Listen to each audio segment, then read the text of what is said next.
Hello everyone, I'm here today to talk about the concept of stage fright. So until reading this week's materials, I did not realize that stage fright was so scientifically and chemically a part of us.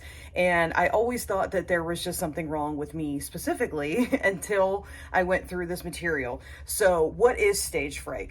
Stage fright is essentially the fear of completely messing up something in front of an entire group of people. So, whenever you have that anxiety inside of you, your body is going to trigger the fight or flight response, which is completely natural, but it is essentially going to help you try to get yourself out of this situation. And in reality, it's obviously not helping you. So it is good to understand what it is about and how to combat it. So some symptoms that I get in regards to stage fright are actually what's happening right now. So I do start to kind of fumble on my words. I will practice a little bit before I go to do a speech or record a video, but I notice that oftentimes I will trip on my words. I get very sweaty. And unfortunately, with the acoustics in my room, I have to turn my trusty air conditioning off because it makes too much background noise, so that makes it even worse.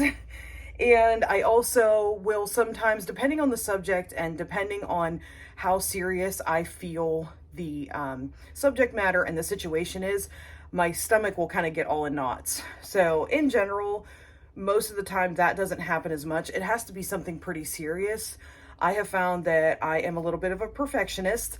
So I used to record cooking videos and I would always get really super nervous beforehand because I was so worried that like the worst was going to happen. And I would kind of psych myself out and make that stage fright worse, which would make my stomach go into knots. So those are some things that I experience. So the reason why we're not able to completely get rid of stage fright is the fact that it is natural. And that is new to me. Like I said, until I read this week's materials, I just assumed that it was something wrong with me, but it is actually a chemical reaction in your body.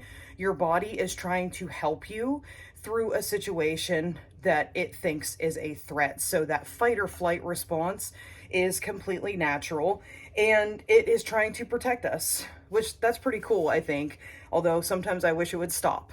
So whenever we think about stage fright, you might think that you want it to stop completely, but in reality, your stage fright can actually help you because it's going to keep you more animated and more excited. That anxiety, just a little tiny bit of it left there, is going to help keep your audience engaged and keep what you're saying more interesting, because you are also going to be more engaged with your audience, which to me, that's another concept that I would have never thought of.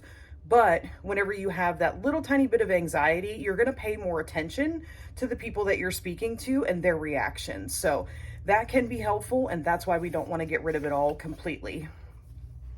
So 3 tips that I have learned that I'm going to try to help rid myself of this anxiety.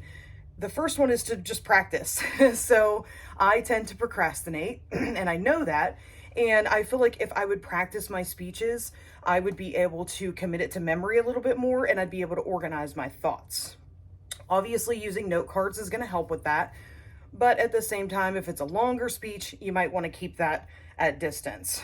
The stretch and breathe concept, I think, is really cool. I never thought of that, but just to give your body that release and almost trick your body into not being nervous. And then, of course, the last thing, I think that I should do something to relax me. For me, it is to keep myself busy right up until the last minute of the speech, and then I will be able to just jump right in and get it done. So procrastinating in that sense actually does kind of help me, and I'm going to try that, but also thinking positive and just knowing that I got this. So we should all start off everything we go into thinking positive, and that's going to help change the outcome of the situation. All right, thanks for joining me, guys.